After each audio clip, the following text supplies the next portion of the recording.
मंगलाचरण करेंगे। ओम नमः सिद्धेभ्यः जय श्री ओम नमः सिद्धेभ्यः जय श्री ओम नमः सिद्धेभ्यः। मंगलम भगवान वीरो मंगलम गौतमो गणी मंगलम कुंद कुंदाद्यो जैन धर्मोस्तु मंगलम सर्वमंगल मांगल्यम सर्व कल्याण कारकम प्रधानम सर्वधर्माणां जैनम जयतु शासनम जैनम जयतु शासनम जैनम जयतु शासनम। नमः समय साराय स्वानुभूत्या चकासते चित स्वभावाय भावाय सर्वभावांतरच्छिदे। समय सार नामक ग्रंथ का हमने पठन किया। आज जो हम ग्रंथ शुरू कर रहे हैं वो भी समय सार की टीका में से निकला हुआ है। आचार्य अमृतचंद जी के जो विशेष कलश हैं जो हमने समय सार की में ही पढ़े थे, उन्हीं कलश के वो चुने हुए कलश इसमें है और उनकी बहुत भावपूर्ण टीका है। और इसके टीकाकार जो हैं वो हमारे प्रसिद्ध जो विद्वान हैं कैलाश चंद्र जी शास्त्री कटनी वाले और एक फूलचंद शास्त्री जी शायद वाराणसी वाले हैं। ये वो अपने समय में बहुत प्रसिद्ध रहे। उन्होंने जो है विद्यासागर महाराज को और दूसरे महाराजाओं को भी पढ़ाया है। तो उन्होंने इसकी टीका जो है बहुत अनोखे प्रकार से की है और ये अध्यात्म जगत में बहुत प्रसिद्ध हुए हैं ये अध्यात्म कलश। तो अपन उनकी आज शुरुआत करेंगे और मेरा विश्वास है कि समय सार में जैसा हमको आनंद आया लगभग वैसे ही आनंद हमको यहाँ मिलेगा। नई डायमेंशंस के बारे में, नया स्वाध्याय स्याद्वाद के बारे में ये सब जानने को मिलेगा और भाषा भी बहुत आधुनिक भाषा है। हालांकि ये जो प्रतिलिपि जिसमें से मैं पढ़ूंगा ये प्रतिलिपि भी 40 एक साल पुरानी होगी, लेकिन उसमें जो है काफी कुछ खड़ी बोली में है, भाषा में है। तो ये ललित जी शेयर करेंगे उसको, मैं आपको पढ़ के सुनाऊंगा। तो भाई साहब चैप्टर तो इसमें भी वैसे ही है जैसे उसमें थे हाँ अधिकार हाँ हाँ, प्राव, वो जो चैप्टर अधिकार थे सारे ना वही हैं। वो सब जी जी चैप्टर वही जी, अधिकार है सब। वो चैप्टर वहीं से शुरू निकालिए जरा, बाकी के पेज छोड़ करके स्क्रॉल करके वो 80 80 77 पेज के बाद में है वो। हाँ 77 78 पेज के आसपास है। हाँ, आपने कहाँ देखा बाबूजी? अरे अब आप भेजोगे तो अब आप कहोगे तो देखेंगे भी नहीं। मैंने व्हाट्सएप पर शेयर कर दिया पूरी किताब। अरे वाह वाह वाह। ये पूरी किताब व्हाट्सएप पे शेयर कर दी है। शैलेंद्र जी भी उसको कर लेंगे। मैं जब मैं नहीं होऊंगा तो शेयर कर देंगे। ललित जी ने सब तो शेयर किया तो उसका सदुपयोग तो करेंगे ही करेंगी भाई। बिल्कुल बिल्कुल बिल्कुल। तो ये पूरा ये भाई साहब ये पूरा का पूरा जो है ना पूरा हाँ चैप्टर इन्होंने हाँ इन कटनी वालों ने अपने प्रकथन में पूरा जुगत लिख दिया है। हाँ हाँ हाँ हाँ प्रकथन हाँ, में भी जो के दो अधिकार और यो के दो वो पूरे के पूरे केवल कष्ट नहीं लिखे हैं, बाकी तो सब पूरी वही लिखी हुई है। बिल्कुल बिल्कुल बिल्कुल बिल्कुल। क्या है अपने मंदिर में एक एक प्रति रखी थी इसकी। हाँ तो मुझे तो याद नहीं मगर बहन जी कह रही थी अपन ने मंदिर में भी ये पढ़ा था। अच्छा अच्छा। हाँ तो एनीवे अपन इसमें देखते हैं। मुझे बहुत विशेष लगा ये, इसलिए मैंने कहा इसको ये अपन लगे लगाए जो बहुत अभी। अच्छा है भाई साहब, बहुत जी बढ़िया है। तो लगे लगाए अपन इसका स्वाद लेते हैं क्योंकि अभी हमारी बुद्धि भी थोड़ी सूक्ष्म हुई है, तो इसलिए बहुत जल्दी ग्रास्प हो जाएगा। आपको याद दिला दूं, हम लोग घाटकों पर गए थे तो वहां से 2.5 रुपए में हम लोग प्रतिलिपि लेके आए थे वहां, इसी को, और आपने अच्छा उसको पढ़ा था। समय अच्छा साल के समय समय साल की संधि विच्छेद किया है इसमें। समय हाँ सम साहब, और यस। आय। बाबूजी, मैं तो आरपी जैन साहब की मेमोरी को बता देता हूँ। हाँ यस यस यस यस, पुराने जमाने का आरपी घी जैन खाया साहब हुआ तो है भाई साहब। उनकी मेमोरी तो है ही है। 2.5 रुपए की मेमोरी। ट्रेन गए थे, लोकल छात्र थे हमारे, हम लोग उन्हें जी पुरानी सब बातें याद हैं। बहुत बढ़िया। चलिए अपन शुरू करेंगे इसको। अध्यात्म अमृत कलश श्री अमृत चंद्राचार्य कृत समय सार कलशों की स्वात्म प्रबोधिनी टीका, है ना। टीकाकार का मंगलाचरण अपन पढ़ेंगे। दिव्येन ध्वनिना येन सर्व प्राणि हितं कृतं दुष्मवे दुष्पमे पंचमे काले तम वीरम प्रणमाम्यहम्। इस दुष्यम पंचम काल में जिन्होंने अपनी दिव्य ध्वनि के द्वारा समस्त प्राणियों को महान उपकार किया है, उन श्री वीर जिनेश को मैं नमस्कार करता हूँ। ऊपर ले लीजिए थोड़ा। हाँ, ये अपन ने जो पढ़ते हैं, अपन जो इनका ही कलश है, कलशाकार का मंगलाचरण। हाँ, जो अपन ने पढ़ा था, नवे समय साराय स्वानुभूत्या चकासिते चित स्वभावाय भावाय सर्वभावांतरच्छिदे। इसका अर्थ देखिए, चित स्वभावाय मतलब चैतन्य ही है स्वभाव जिसका, ऐसे समय साराय भावाय अर्थात शुद्धात्म स्वरूप पदार्थ को जो स्वानुभूत्या चकास्ते अपनी स्वानुभूति से प्रकाशमान होता है, तथा जो संपूर्ण सर्वभावांतर छिदे यानी जो संपूर्ण पदार्थांतरों से सर्वथा भिन्न है, उसे नमस्कार करता हूँ। अथवा संपूर्ण पदार्थों के ज्ञायक केवल ज्ञान की प्राप्ति के अर्थ नमस्कार करता हूँ। देखो, वास्तव में आचार्यों की जो वाणी निकली है वो जैसे उसमें डूब करके निकली है। तो जिस समय वो लिख रहे हैं ऐसा लग रहा है कि वो उसमें डूबे हुए हैं उन्हीं भावों में, और उनकी वाणी जो है उन भावों से ओतप्रोत होकर के निकल रही है। तो इसलिए वो जब वो नमस्कार कर रहे हैं तो नमस्कार उनका जो सहज में नमस्कार हो रहा है उस केवल ज्ञान को और उस स्वात्मा के अनुभव को। जो अनुभव जब करते समय जो आनंद आएगा, लगभग वैसा ही आनंद का अनुभव करते हुए उन्होंने अपनी लेखनी का प्रारंभ किया। तो उसको नमस्कार करता हूँ, ये कहते समय भी ये मंगलाचरण के शब्द अपने आप बन जाते हैं। अब देखो, थोड़ा ऊपर ले लीजिए, ऊपर। हाँ, ये थोड़ी से पेज इसका टेढ़ा है। देखो, भावार्थ है, मैं अमृत चंद्र नामक आचार्य। समय का अर्थ क्या है, जैसे बाबूजी कह रहे हैं ना, संधि विच्छेद किया, सम प्लस अय।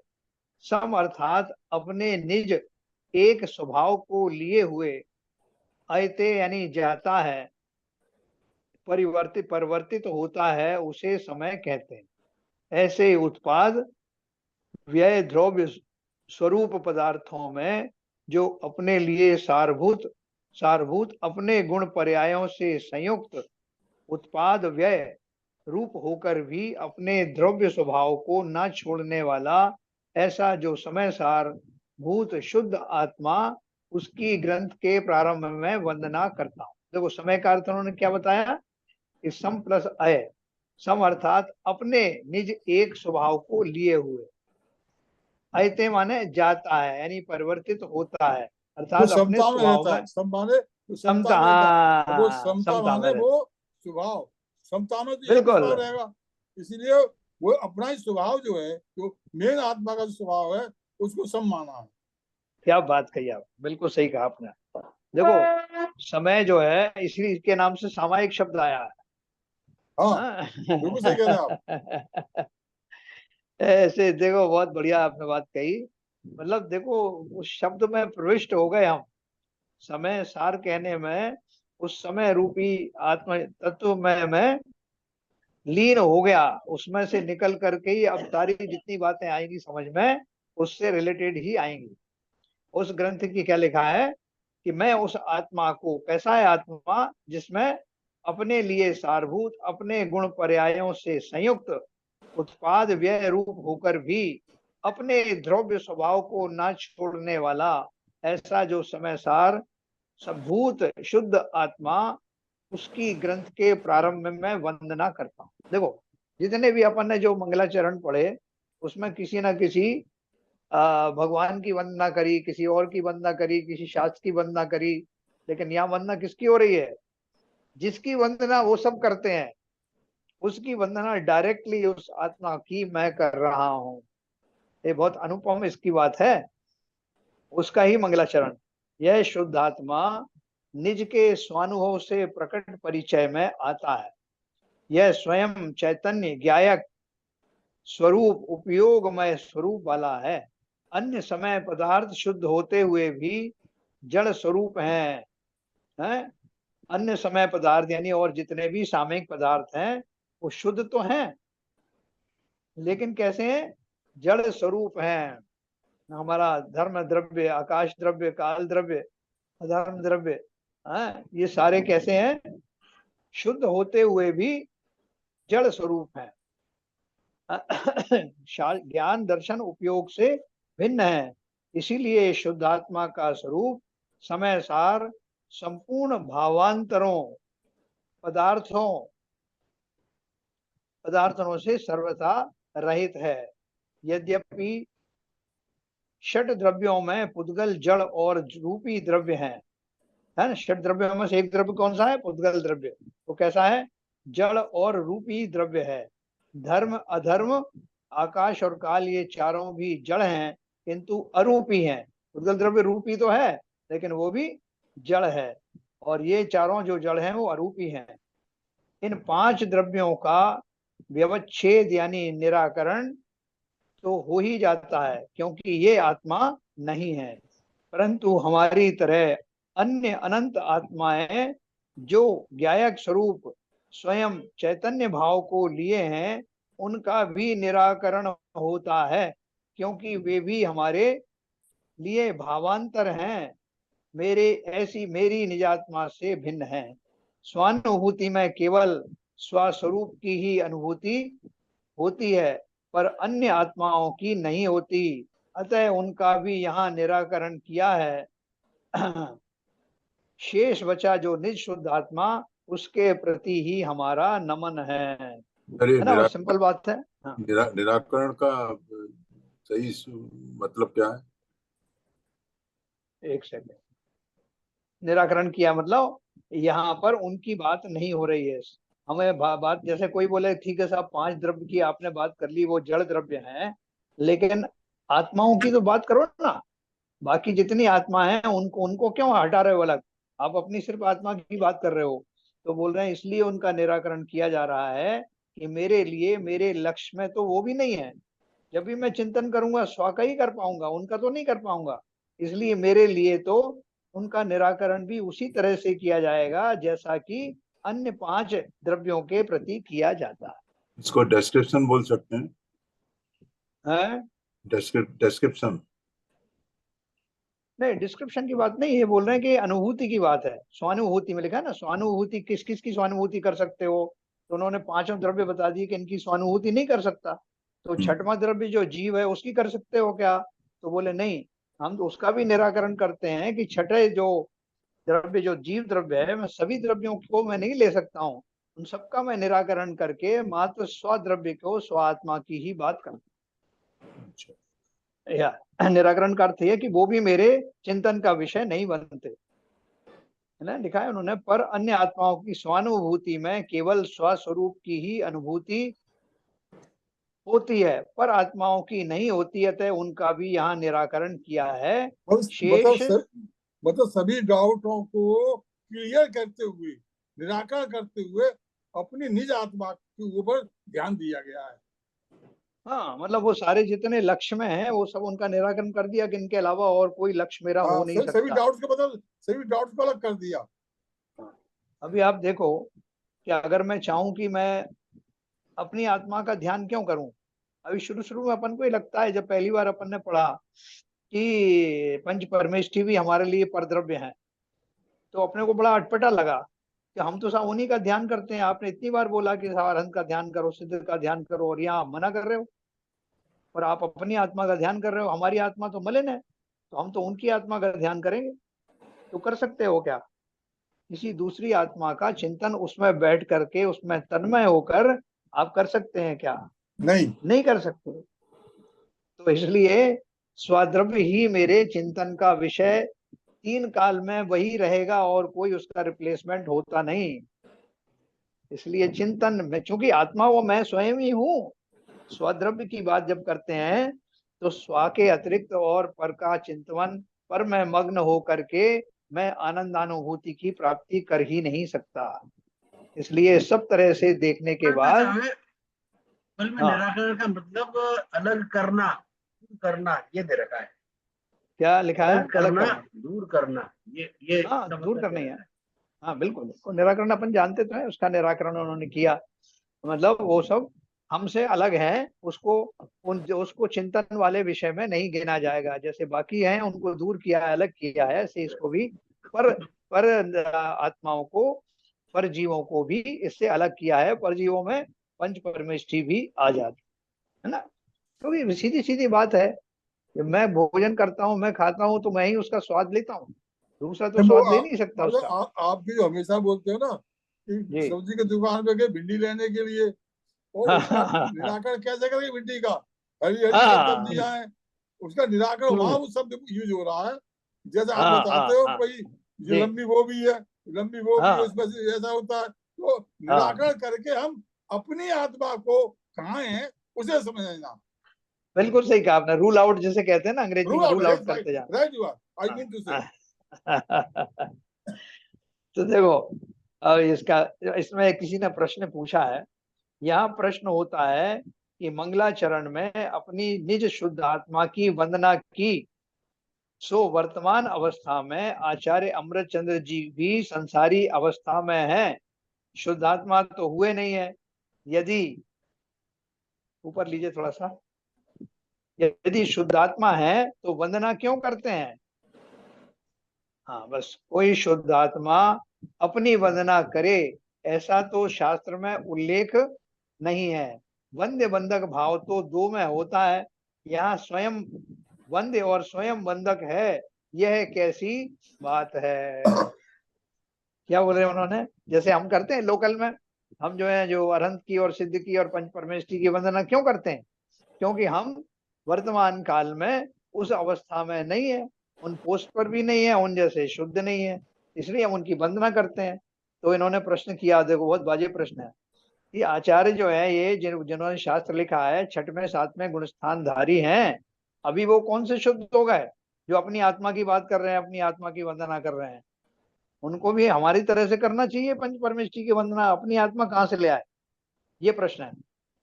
उसका समाधान दिया, नमस्कार इष्ट देव को किया जाता है।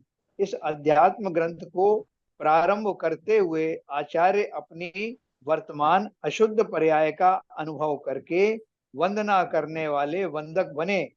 और मतलब बंधक, बंधक कौन करता है, इस प्रश्न में ही पूछा है कि जो स्वयं को उनसे कमजोर समझता है, उस वही जो है अपने से ऊपर वाले की वंदना करता है। तो ये बोल रहे हैं कि उनको, आचार्य को ये बात पता है, तो इसलिए उन्होंने अपनी अशुद्ध पर्याय का अनुभव करके वो स्वयं बंधन करने वाले बन गए।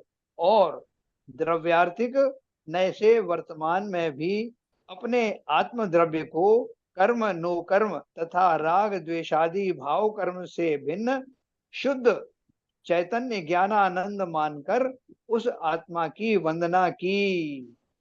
है ना, क्या किया उन्होंने? कि बोले, एक प्रश्नकर्ता ने जैसा कहा कि मेरे से कोई ज्यादा गुणों वाला हो, वो मेरा पूज्य हुआ, उसकी ही मैं वंदना करूंगा क्योंकि मेरी वो अवस्था नहीं है। तो आचार्य ने भी तो अपने को यही मानकर कि मेरी वर्तमान अवस्था, मेरी वर्तमान पर्याय ऐसी शुद्ध नहीं हुई है, इसलिए मैं वंदना करने वाला हूँ। और जो मुझसे जो उच्च गुणों में है, वो पंच परमेष्ठी की बजाय मैं उस आत्मा की वंदना कर रहा हूँ, उस परमार्थ नय से, उस द्रव्य की, आत्म द्रव्य की, स्वभाव रूपी आत्मा की वंदना कर रहा हूँ, क्योंकि उसमें वो सारे गुण मौजूद हैं जो शुद्ध पर्याय में।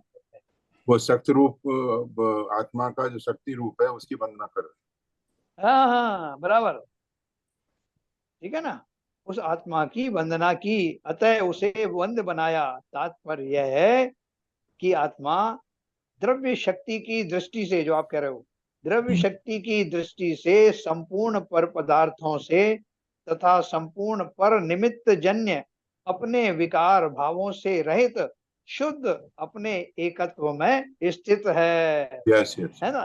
द्रव्य शक्ति आपने बोला ना, वही बात है। यस। यद्यपि वर्तमान पर्याय अशुद्ध है, किंतु पर्याय दृष्टि को गौण करके द्रव्य कैसा है, ऐसा द्रव्य दृष्टि से देखें तो वह तो शुद्ध ही है। जैसे सुनार सोने की अशुद्ध डली में भी शुद्ध सोने का अनुभव कसौटी पर कसकर कर लेता है। यह जान लेता है कि इस 4 तोले की डली में 3 तोला शुद्ध सोना है।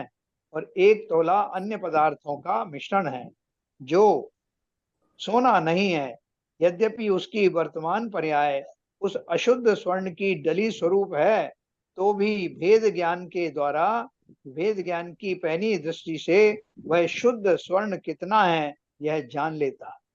इसी प्रकार भेद विज्ञान से की पैनी दृष्टि जिनको प्राप्त है जान लेता है। इसी प्रकार भेद विज्ञान जिनको प्राप्त है, अतः जिनकी दृष्टि पैनी है, ऐसे सम्यक दृष्टि जीव अपने उस भेद ज्ञान के आश्रय से अपने स्वरूप को शुद्ध द्रव्य के रूप में पहचान लेते हैं और उसमें संबंध को प्राप्त कर्म नो कर्म भाव कर्म को ये मेरे निज में दिखाई देने पर भी मेरे स्वरूप से भिन्न है ऐसा जान लेते हैं। ठीक है ना, थोड़ा ऊपर कर लीजिए। हाँ बस बस बस थोड़ा सा नीचे नीचे।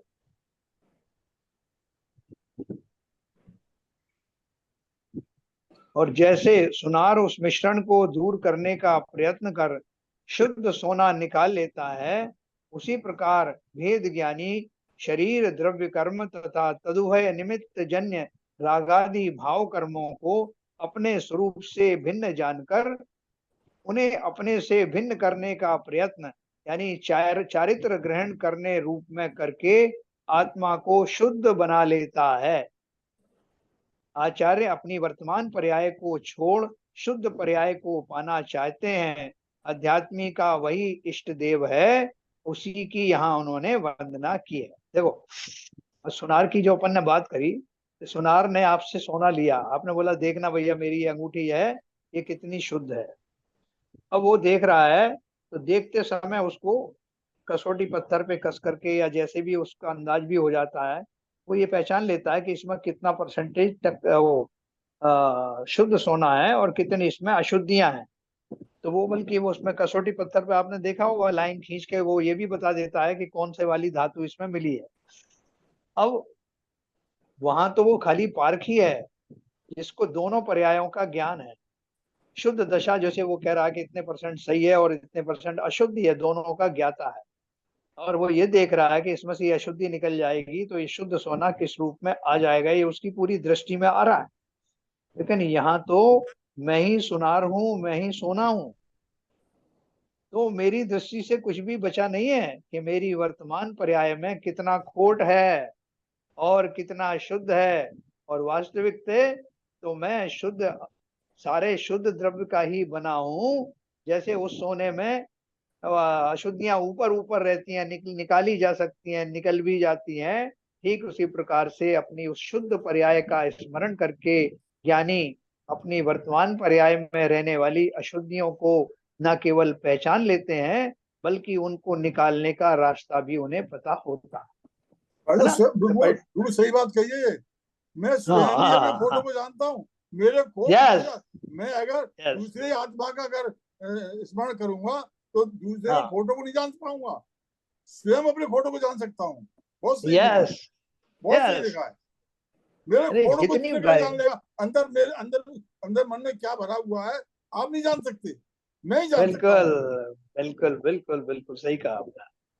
अगर मैं ईमानदार हूँ, स्वयं के प्रति निष्ठावान हूँ, तो कोई कारण नहीं है कि मैं अपने आप को ना जान सकूं। नहीं तो ये ईमानदारी के लिए लिखा गया भाई साहब, ये ईमानदारों के लिए लिखा गया। डोंगियों के लिए नहीं लिखा है बैठ के। वो तो जब साफ लिखा हुआ। देखो जो मुनि होते हैं कितने सरल चित्त होते हैं, वो जब जाके प्रायश्चित लेते हैं अपने गुरु से तो पूरा हृदय खोल के रख देते हैं। हाँ। तो वहां उनकी ईमानदारी नहीं होगी तो कुछ तो छुपा लेंगे, कहीं ऐसा नहीं कठोर दंड मिल जाए तो महाराज को थोड़ी बात बताऊं, आधी अधूरी बताऊं और अपने मजे करूं। लेकिन वहां तो वो खोज खोज के निकालते हैं कि नहीं महाराज, दंड देने से पहले, प्रायश्चित तय करने से पहले ये और सुन लो, उस समय मेरे अंदर में मायाचारी भी थी, उस समय मेरे अंदर लोभ भी था, और उस समय मैंने दूसरे को निर्बल करने की भी ठानी थी। मैंने ये भी सोचा था कि जैन धर्म की प्रभावना हो, तो ये भी चूंकि राग है, किंचित राग है, उसको भी खोल करके उनके सामने रखता है। तो उसको खुल करके रखने वाला कौन होगा? जो स्वयं के प्रति समर्पित होगा, पूर्ण ईमानदारी के साथ अपना हृदय खोल कर रख रहा है।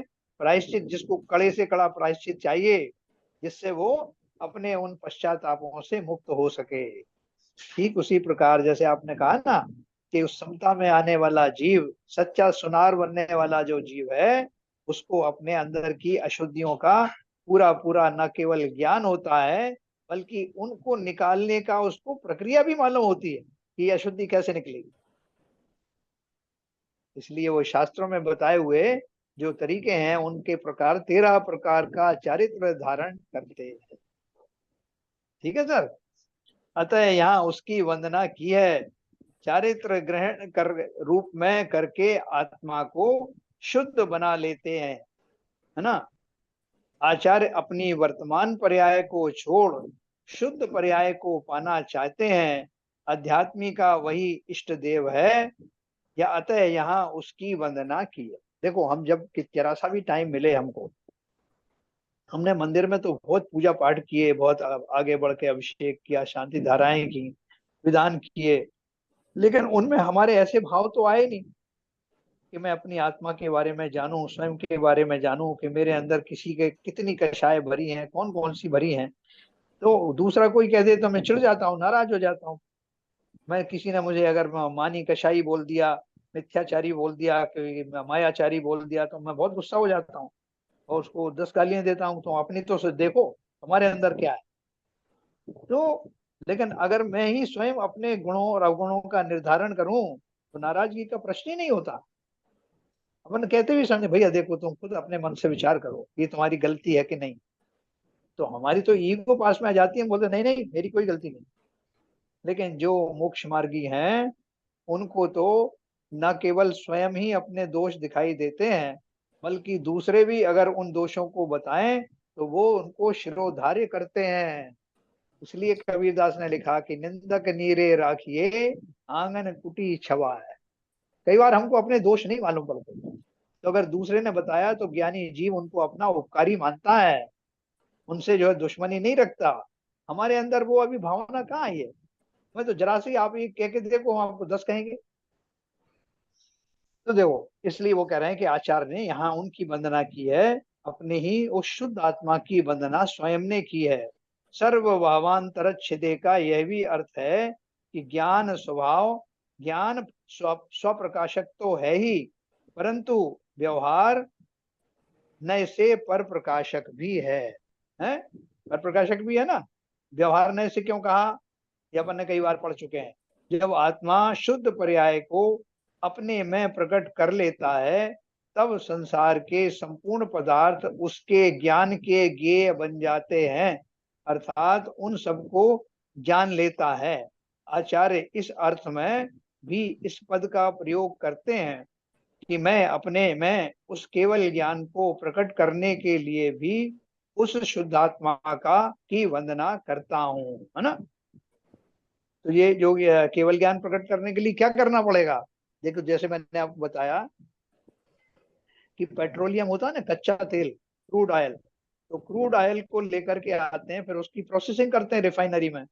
तो उसमें से कौन कौन सी प्रक्रिया लगाते हैं कि जो इतने टेम्परेचर वाली चीज है उनको ऐसे निकाल लो, जो छान के निकाल सकते हैं उनको छान के निकाल दो, किसी को स्टीम बना करके निकाल सकते हो वैसे निकाल लो। ऐसे अलग अलग प्रक्रियाओं से अलग अलग विजातीय पदार्थों को निकाला जाता है।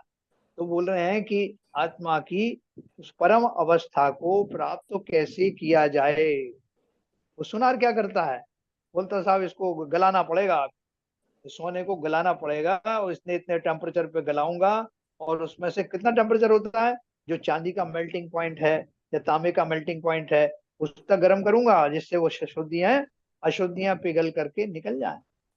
और स्वर्ण के जो टेम्परेचर है वो अलग टेम्परेचर है, तो उस पर वो अशुद्धियां निकालने की जरूरत नहीं, स्वर्ण तो स्वर्ण ही है। ठीक इसी प्रकार से उन्हें मालूम है कि केवल ज्ञान प्राप्त करने के लिए आत्मा के जो स्वतंत्र गुण धर्म है, उनका चिंतन किए बिना केवल ज्ञान प्रकट नहीं होता।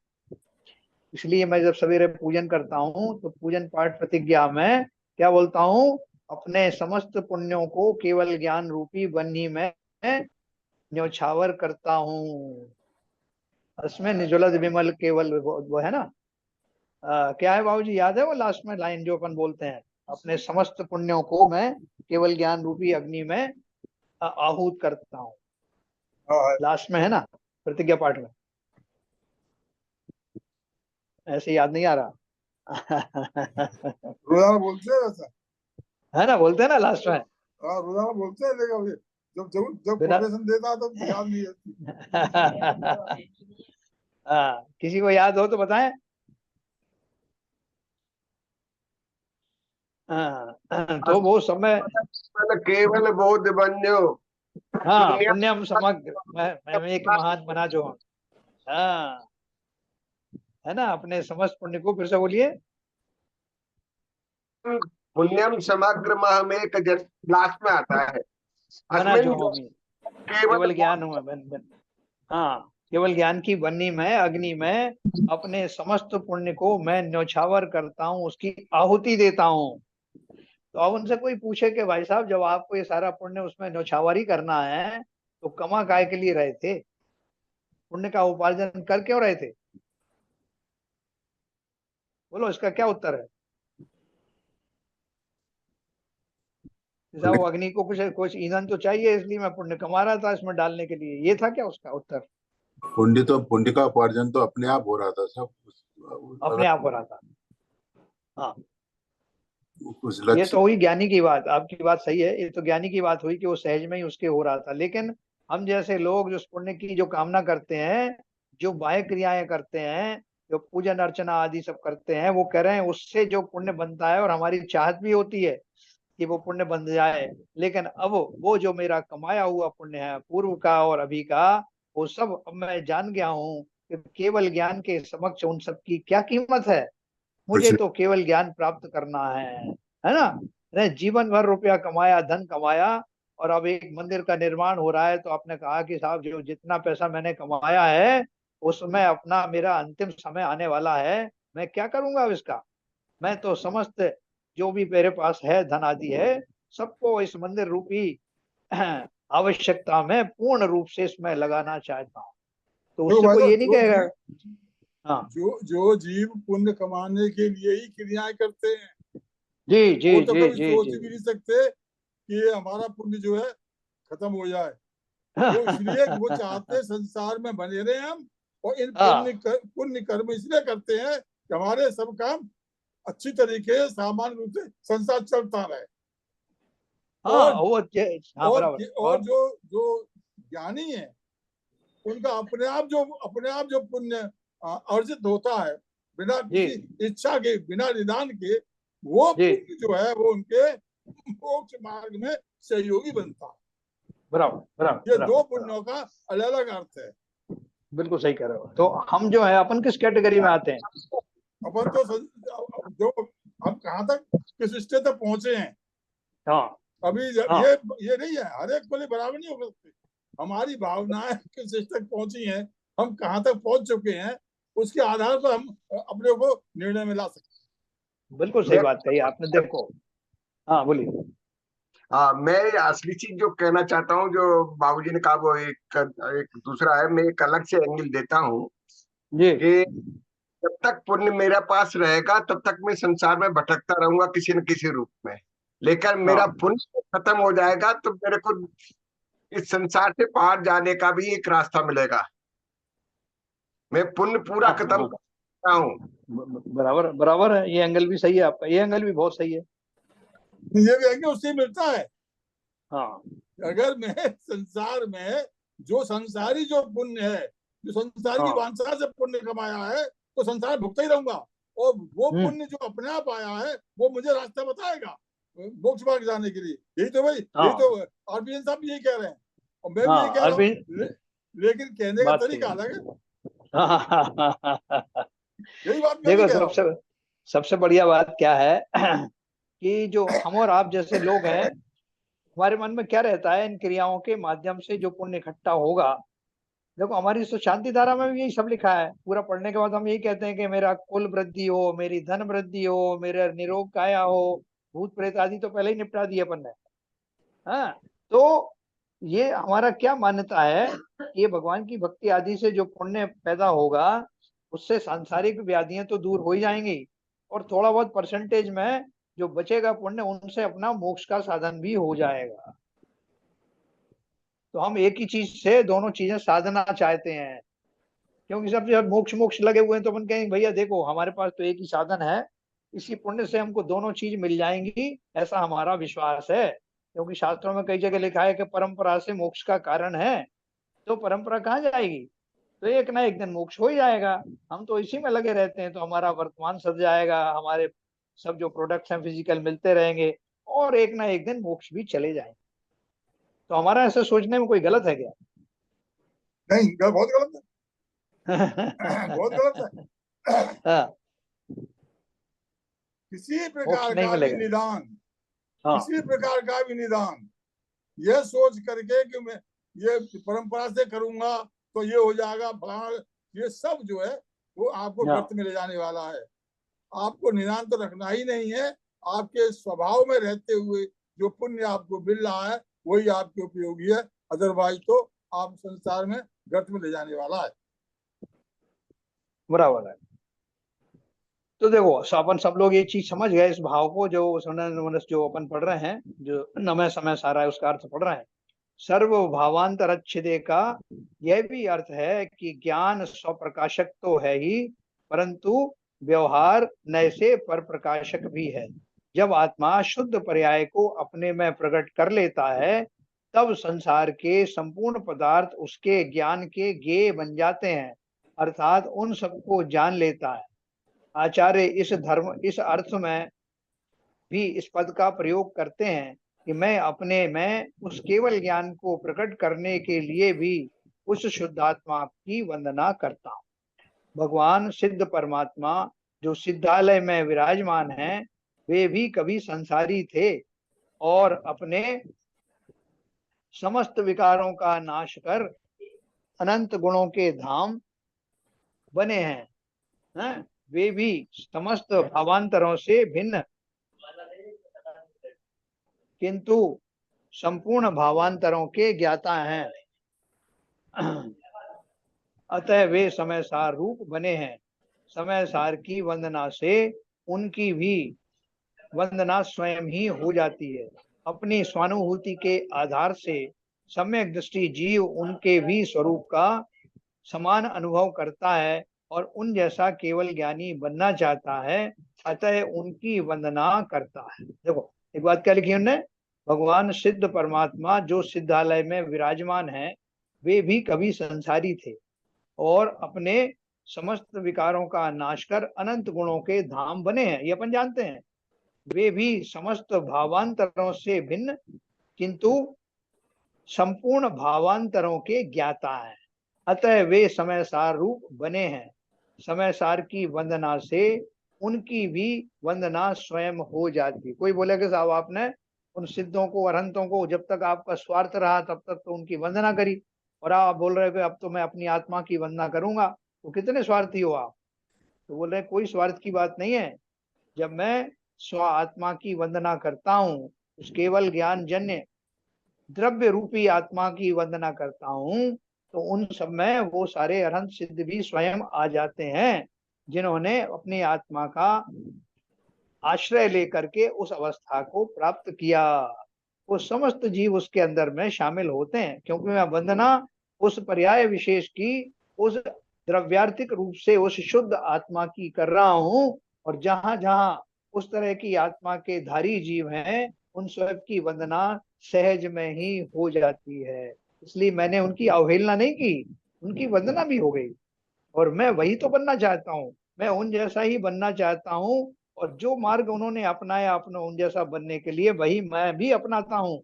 उन्होंने भी अपनी स्वात्मा का चिंतन करके उस अवस्था को प्राप्त किया, और मैं भी वही कर रहा हूँ। इस प्रक्रिया में मेरा उनके प्रति भी वंदन स्वयं ही स्वतः ही हो जाता है। तो भाई साहब एक बात बताओ, ये जो जो वास्तव में वंदना तो सम्यक दृष्टि कर सकता है, मिथ्या दृष्टि तो कर नहीं सकता सही आत्मा की वो। तो अब जब सम्यक दृष्टि कर सकता है तो सम्यक दृष्टि की स्थिति बनती है मुनि महाराज के लिए, तो वो पंचपरमेष्ठी खुद ही आते हैं, तो खुद ही आते थे वो वंदना अगर स्वयं की कर रहे हैं आत्मा की, तो पंचपरमेष्ठी में भी तो खुद आ गए वो, तो पंचपरमेष्ठी की वंदना भी तो हो गई इसमें। हाँ, देखो पंच परमेष्ठी क्या है, तो व्यवहार दृष्टि से अपन ने कैटेगरी बनाई है। बना रखे हैं, ये तो उपाधियां दे रखी हैं। सही बात नहीं है, तो वास्तव आप में तो आप देखो कि जो एक आ, सिर्फ एक सम्यक दृष्टि जीव है, और वो अभी उसने कोई व्रत नियम धारण जो है विधिवत नहीं किए हैं, जो मुनि भी नहीं बना है, क्या उसका चिंतन मुनियों जैसा नहीं हो सकता? हो ही नहीं सकता, यही तो मैं कह रहा हूँ, यही मैं कह रहा हूँ, वो शुद्ध आत्मा का चिंतन कर ही नहीं सकता। जिसने आत्मा मुनि, का जो जिसने आकिंचन रख करके जिसने सब कुछ उतार त्याग दिया हो, वो तो उससे पहले तो शुद्ध आत्मा का चिंतन हो ही नहीं सकता मेरे विचार से। हाँ, नहीं देखो, शुद्ध आत्मा का चिंतन तो उसको भी होता है, सम्यक दृष्टि को भी होता है अनुभव में, क्योंकि सम्यक दर्शन क्या है? अनुभव की उस निर्विकल्प दशा की का चिंतन है, तो मैं वो वही तो कह रहा होता हूँ, है। सम्यक दृष्टि की कह रहा हूँ। तो सम्यक दृष्टि जितने भी हैं, वो सम्यक दृष्टि भी उस आत्मा की अपनी शुद्ध अवस्था का चिंतन कर पाते हैं, लेकिन क्या उसने है? उसने शुद्ध आत्मा को चखा है। हाँ, उसने बिल्कुल जब सम्यक दर्शन हुआ था उसे, तो उसको शुद्ध आत्मा का तन्मय हो करके उसने उसका स्वाद चखा है, इसलिए वो कर बिल्कुल सकता है। और मिथ्या दृष्टि ने बिल्कुल। कभी देखा ही नहीं, कभी स्वाद ही नहीं नहीं, लिया, तो चिंतन क्या करेगा। अभी मिथ्या दृष्टि की तो बात अपन निकाल देते हैं। अब मैं बात ये करना चाहता हूँ कि जो जो हमने पंच परमेष्ठी की जो अलग अलग पोस्ट बना रखी हैं, वो पोस्ट जो है वो वास्तव में व्यवहार से बनाई हुई है, हाँ और आत्मा तो उन सबकी वही है। जो एक सम्यक दृष्टि जैसा अनुभव करता है आत्मा का चिंतन, वैसा ही वो पंच परमेष्ठी भी करते हैं। फर्क कहाँ आता है कि वो उनमें और प्रगाढ़ता होती है, और उस प्रगाढ़ता पूर्वक वो सब कुछ जानते हैं, उन्होंने ज्ञान का और उगाड़पना है, वो सब अपने अपनी वो कैटेगरीज हैं, वो व्यवहार दृष्टि है। लेकिन वास्तव में जैसी आत्मा का चिंतन वो सम्यक दृष्टि कर पाता है, वही वो पंच परमेष्ठी भी करते हैं। तो इसलिए उस अपेक्षा से अगर आप देखेंगे, तो ये जो पंच परमेष्ठी की पोजीशंस हैं, पोस्ट है, ये तो सब व्यवहार की बात है। वास्तव में उस निश्चय नय का विषयभूत आत्मा न केवल सम्यक दृष्टियों में, न केवल पंच परमेष्ठियों, बल्कि मिथ्या दृष्टियों में भी वैसा का वैसा पाया जाता है। और उसी चिंतन के सहारे तो मिथ्या दृष्टि सम्यक दृष्टि बनते हैं, सम्यक दृष्टि पंच परमेष्ठी बनते हैं। इसलिए बेसिकली जो है, ये सब जो कैटेगरी बनाई हुई है कि आचार्य, उपाध्याय, साधारण मुनि, है ना, ये सब जो है ये व्यवहार दृष्टि है। लेकिन जहां तक आत्मा का स्वभाव है, सभी आत्माओं का एक जैसा स्वभाव है, एक जैसी शक्ति है। पर्याय आर्थिक नय से द्रव्यार्थिक नय, सॉरी, द्रव्यार्थिक नय से सभी आत्मा समान रूप से शुद्ध ही हैं। ठीक है सर? तो अब वो बोल रहे हैं, जैसे आपने कहा कि उसमें जब मैं अपनी आत्मा का चिंतन करता हूं तो घबराने की जरूरत नहीं कि साहब वो पंच परमेष्ठी का तो अर्घ पड़ा ही नहीं है, वो तो रह गया। और सिद्ध का तो पढ़ा ही नहीं साहब, आपने 3 दिन हो गए, अनंत का छूट गया, और वो सर्व साधु का रह गया। तो वहां जब मैं स्व का चिंतन करता हूँ, तो ये सारी जो व्यवहार जन्य बातें हैं, उन सबकी कोई आवश्यकता रह नहीं जाती।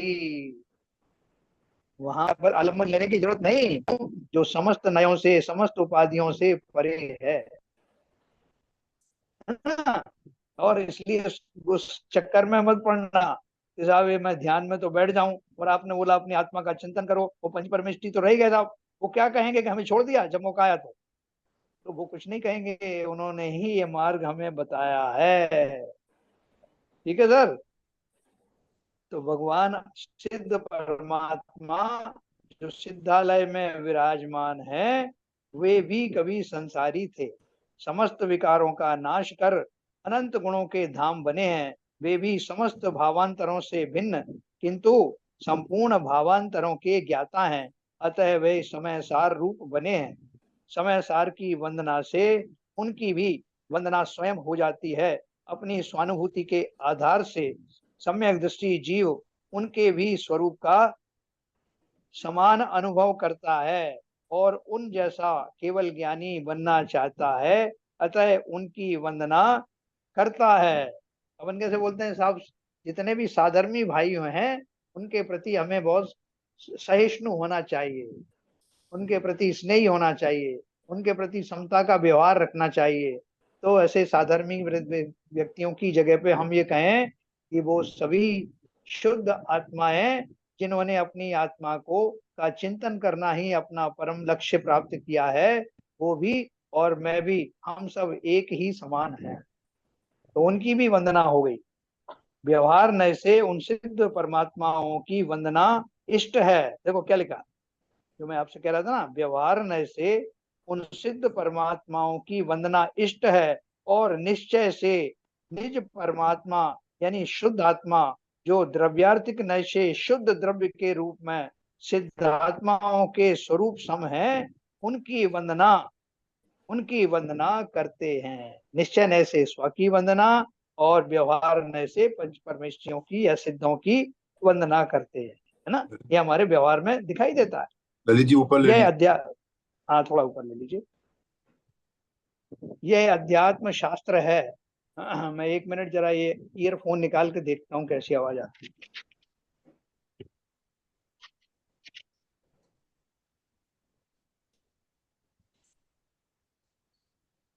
हेलो, आवाज हेलो, आ रही? आ रही सही है। आ रही है। वाह, बहुत बढ़िया। तो देखो, जिस शुद्ध आत्मा की सब कुछ उतारने के बाद ही सब सही आवाज आएगी।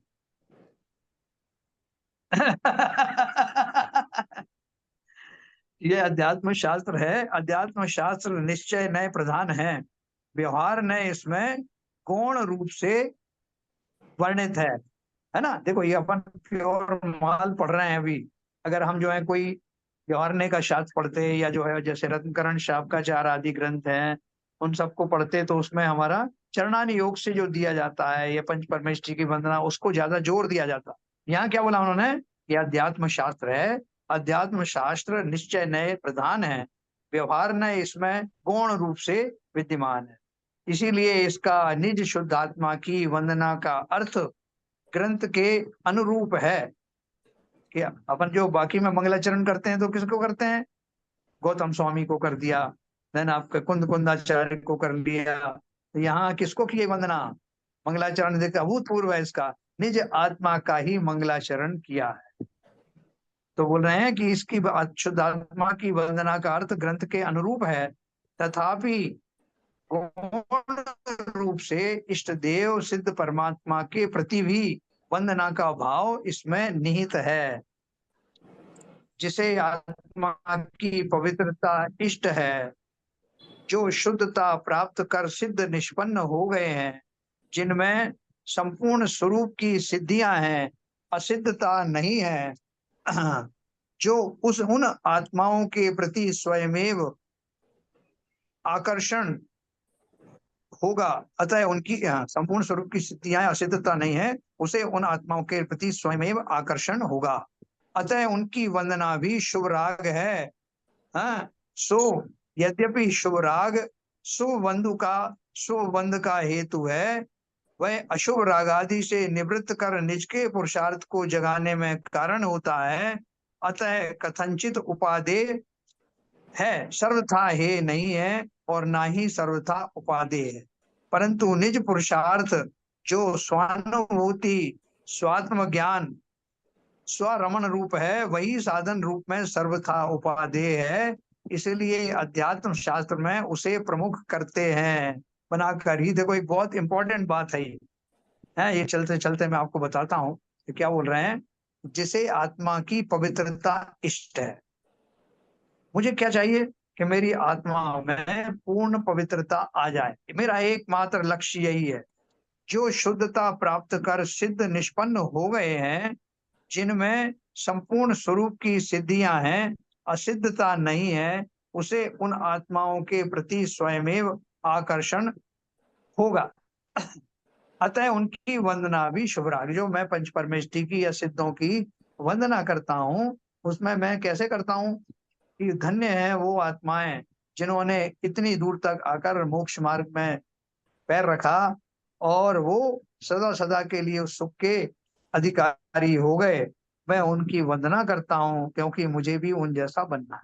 तो जब मैं इस तरह का चिंतन करता हूँ तो इसमें मेरा किंचित राग भी है और किंचित उपादेयता भी है, क्योंकि मैं वैसा बनना चाहता हूँ। राग इसलिए है कि मैं उनके गुणानुवाद कर रहा हूँ। तो बोल रहे हैं कि इसमें दोनों चीजों का मिश्रण है, और वो मिश्रण एक अवस्था में विशेष में होता ही है। लेकिन जो उस अवस्था को भी पार कर जाते हैं, उनको फिर ये विकल्प भी नहीं आता कि मैं किसी सिद्धों की वंदना करूं, क्योंकि अब वो स्वयं ही वो सिद्ध बनने वाले हैं, और जिस तरह से वो उस पूर्व वाले सिद्ध बने हैं, उसी मार्ग पर चल करके स्व आत्मा में हर प्रकार से तन्मय होकर के वो उसको पाना चाहते हैं। तो वो संपूर्ण रूप से उपादेय। देखो जिनवाणी में, वो लाल जिनवाणी है, और भी जिनवाणियों में बहुत सारे आपको मंत्र मिलेंगे।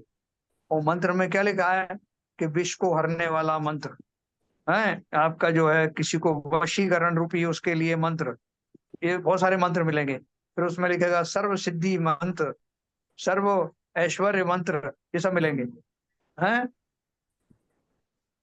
उसमें एक मंत्र भी ये भी आएगा कि समस्त कर्मों का निराकरण करने रूपी मंत्र, और एक आएगा कि समस्त चिंतनों में आने वाले व्यवधानों से मुक्ति रूपी मंत्र।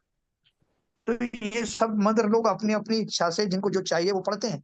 लेकिन अगर किसी को ये समझ में आ जाए कि इन सब मंत्रों से प्राप्त होने वाली सामग्री मुझे नहीं चाहिए, मुझे तो अपना अंतर का वैभव वही प्रकट करना है जो सब मंत्रों से परे है, जब उस भाव से करेगा तो ये सारे मंत्र उसी में समाहित हो जाते हैं। कोई अलग से मंत्र पढ़ने की जरूरत नहीं। नमोकार मंत्र भी जो है उन सब मंत्रों का राजा तो कहा है, लेकिन उसमें भी पंच परमेष्टि का चिंतन है। उससे ऊपर के मंत्र में जाओ ना, स्वयं के आत्मा में चिंतन करते ही समस्त मंत्रों की, समस्त शक्तियों की अब मुझे कोई आवश्यकता रहती ही नहीं, क्योंकि मैं असंसारिक हो गया। मुझे संसार की कोई, किसी संकट से दूर होने की कामना करना नहीं, किसी संसार की भौतिक पदार्थ की प्राप्ति की कामना करना नहीं।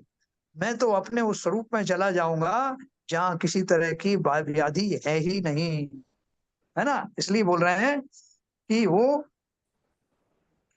यद्यपि शुभ राग शुभ बंध का हेतु है, वह अशुभ राग आदि से निवृत्त कर निज के पुरुषार्थ को जगाने में कारण तो होता है, अतः कथनचित उपादेय है ना। सर्वथा हे नहीं, ना सर्वथा उपादेय है, परंतु निज का पुरुषार्थ जो स्वानुभूति, स्वात्म ज्ञान, स्वरमण रूप है, वही साधन रूप में सर्वथा उपादेय है। इसीलिए अध्यात्म शास्त्र में उसे प्रमुख रूप से ही वर्णन करते हैं। श्री शिवचंद्राचार्य ने परमात्मा ध्यान, परमात्मा ध्यात्म तरंगणी में समय सार शब्द में रत्नत्रय तथा पंच परमेष्टि का अर्थ भी घटित कर सबकी वंदना की। ठीक है ना। तब अपन कल पढ़ेंगे आगे शुद्धात्मा के स्वरूप की प्रतिपादक अनेकांत स्वरूप जिनवाणी के प्रति आचार्य अपनी भावना प्रकट करेंगे। तो ये जो आज अपन ने सब्जेक्ट पढ़ा, टॉपिक पढ़ा, इसका मर्म समझ में आया होगा आपके, क्या अर्पिजन साहब? नहीं, सब ज्यादा समझ में नहीं आया है, लेकिन फिर भी कुछ अपनी बात हो रही है तो थोड़ा बहुत तो आया है ध्यान में। कुछ कुछ अपनी बात हो रही है। रूप से उपादेय जैसे कहा वही साधन है। हाँ आपने देखो अपन ने इसमें का पुरुषार्थ सम्यक ज्ञान स्वरमण रूप है, स्वरमण रूप भी है, वही सर अपन ने जो तो क्या है जो कि अपन ने, हाँ सर बोलिए बोलिए।